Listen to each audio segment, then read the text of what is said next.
Audio Jungle. Saya mau menerangkan kalimat tauhid. Ini penting sekali.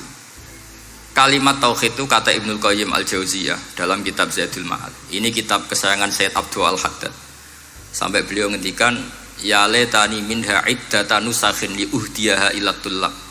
Semoga saya punya naskah banyak yang mau saya hadiahkan ke santri-santri. Saking pentingnya kitab apa Zadul Qayyim. Itu beliau mengartikan la ilaha illallah itu luar biasa. Kalimat ini adalah kalimat super. Allah bikin surga juga demi kalimat ini. Siapa yang menerima kalimat ini maka masuk surga. Yang menolak kalimat ini maka dimasukkan neraka. Kita tahu neraka itu kalau ada batu dicemplung, itu sampai ke bawah itu nunggu 70 tahun. Kayak apa kedalamannya? Bego siapa saja tidak akan bisa itu bikin apa? Neraka. Karena kalau batu dijatuhkan nunggu 70 tahun itu sampai kok riha. Itu dibikin juga untuk orang yang menolak la ilaha illallah. Kemudian karena manusia butuh latihan, dibikinlah langit dan bumi supaya didiami manusia untuk menerima konsep la ilaha illallah. Karena manusia butuh pelatih, diutuslah para rasul untuk melatih la ilaha illallah.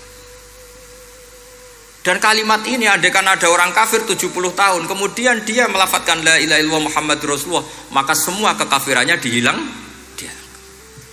Maka santri-santri yang aswaja ini harus yakin, ia adalah kalimatun dakhala bihal kafiru al-islam. Ini kalimat yang orang kafir 70 tahun saja menjadi muslim. Tapi sekarang banyak gerakan dengan kalimat yang sama malah orang Islam menjadi kafir. Itu kira-kira kelompok aneh nopo boten. Hanya karena la ilaha illallah banyak kelipatok dihukumi kafir.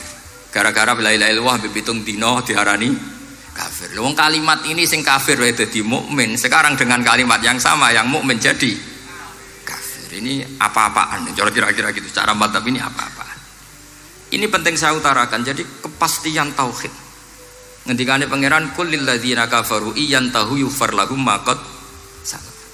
Makanya Abdul Hasan As-Sadili ketika nafsirkan fa'lam annahu la ilaha illallah wastaghfir li dzambika walil mu'minina wal itu ai bihadhil kalimah kata beliau. Kamu harus camkan bahwa la ilaha illallah. Dan setelah itu kamu baru sah istighfar untuk kamu sendiri maupun untuk orang mukmin siapapun, mukmin-mukminah.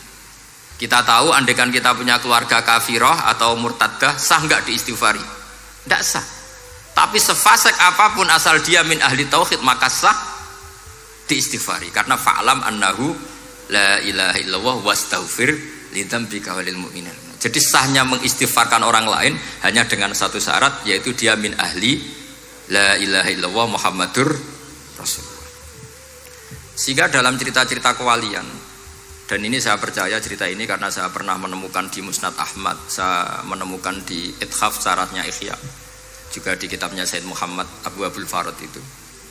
Dulu itu ada wali yang tukang bikin Istanbul itu. Pernah dengar tuh Istanbul itu yang Quran kecil itu. Kalau sekarang kan dibikin masif, mau 5.000-an. Kalau dulu masih asli. Itu Kiai Sarbini itu kayak Mbah Khalil Bangkalan. Jadi karena dia orang penting itu, nak diundang orang itu, ya engkau nak ditakoki pangeran muni rombongan. Jadi kayak Mbah Khalil juga Mesir gitu. Terus ditinggal lagi. Engkau takoki pangeran muni ngenteni Mbah Khalil, ngenteni rombongan. Ya sudah gitu dong. Tapi karena beliau terkenal wali ya. Singkat cerita kalau Sohibul Bait ini enggak terima karena pas 7 hari sampai di sebelah no sapi apa-apa ternyata dia tahlilnya sebentar. Terus kata beliau, ya sudah semua makanan itu ditimbang pakai pohon kelapa. Yang satu kosongin katanya. Kifatul mizan yang satu atau kafatail mizan yang satu dikosongin. Beliau datang yang bikin Istanbul tadi. Bilang bis itu sudah jam 4 katanya. Sudah tinggi bismillahnya. Kata beliau, bismillahku ra genep ae wis ngalahno pakananmu, apalagi genep kata. Ini penting saya utarakan nanti di cerita yang di kitab Musnad Ahmad. Ini perlu dicamkan.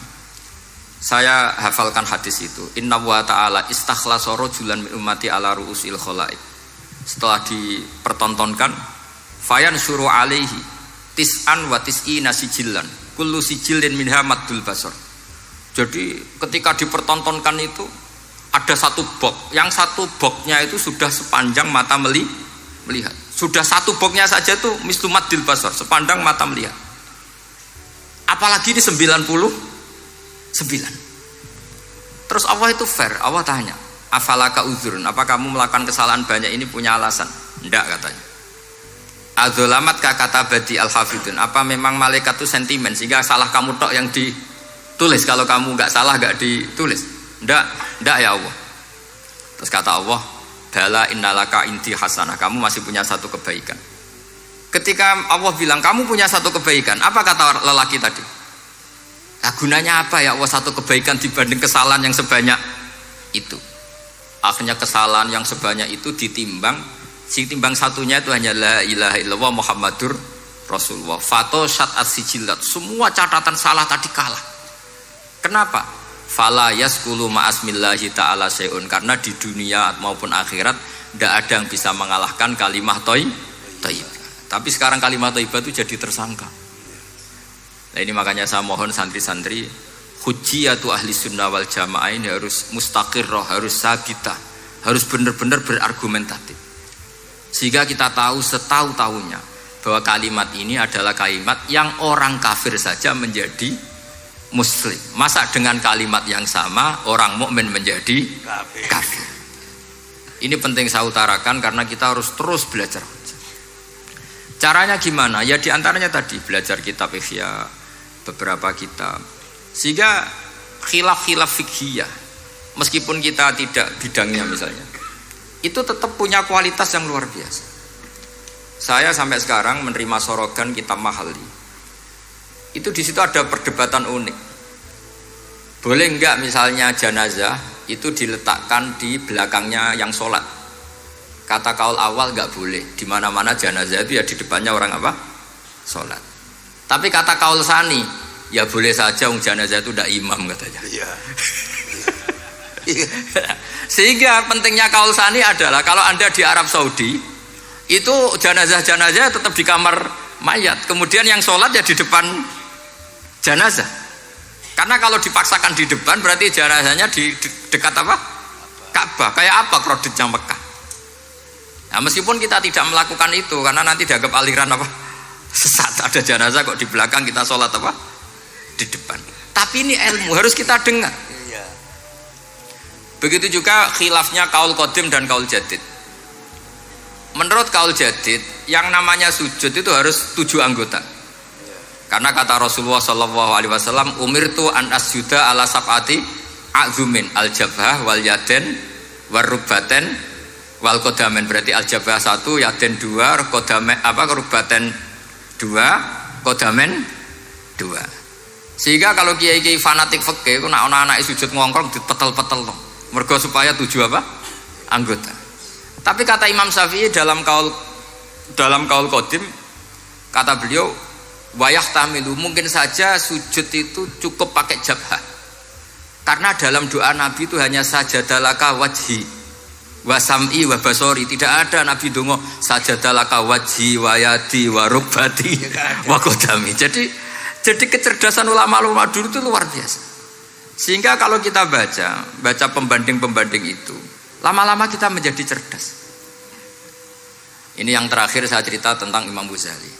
Dulu banyak orang yang bermadzhab pentingnya uzlah, sehingga banyak ulama yang uzlah. Alasannya kumpul wong serepot tok, paling gak ngerasani wong lah, minimal dosanya ngerasani wong. Singkat cerita banyak ulama yang uzlah, kemudian umat ini dipimpin aliran-aliran sesat. Terus ulama yang uzlah-uzlah itu diparani sama ulama yang sudah jadi wali. Ya akalatal hasis, karena dia di hutan sehingga makannya hanya rerumputan. Tarattum ummata Muhammadin sallallahu alaihi wasallam fi aidil mubtadi'ah. Betul uzlah itu baik, tapi membiarkan umatnya Nabi dipimpin orang-orang yang sesat. Makanya kita terima kasih sekali Gus Ali ada di antara kita, membimbing kita, membina kita. Jangan terus dunia wis rusak tinggal nawa tidak bisa. Ini ummatur Rasulillah, ummatun marhumah, ummatun mahfudhah, ummatun mar'iyah. Insyaallah apapun kondisinya kita tunggoni, baik dalam skala negara, masyarakat maupun kultur.